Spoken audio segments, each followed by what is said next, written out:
नमस्कार. रनांचा पाठलाग करण्यासाठी आलेली चेन्नईची टीम. तर ह्याची सुरुवात ऋतुराज गायकवाड आणि रचिंद्र रवींद्र या दोघांनी केली. तर ऋतुराज गायकवाड एकच रन बनवून तो खलील अहमदच्या बॉलिंगवर पंच्या हाती कॅच आउट झाला. त्यानंतर रचिंद्र रवींद्र याने 2च रन बनवून खलील अहमदच्या बॉलिंगवर तो स्टम्पच्या हाती कॅच आउट झाला.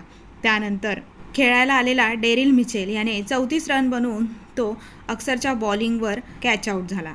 त्यानंतर खेळायला आलेला अजिंक्य रहाणे याने 45 रन बनवून मुकेश कुमारच्या बॉलिंगवर तो वॉर्नरच्या हाती कॅच आउट झाला.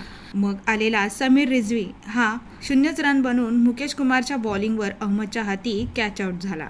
तर खेळायला आलेला शिवम दुबे याने 18 रन बनवून तो मुकेश कुमारच्या बॉलिंगवर स्टम्पच्या हाती कॅच आउट झाला. नंतर खेळायला आलेला महेंद्रसिंग धोनी यांनी 16 बॉलमध्ये 37 रन बनवून विजयासाठी प्रयत्न केला, पण तो काही यशस्वी ठरला नाही आणि दिल्ली कॅपिटल्स 20 रनांनी विजयी ठरला.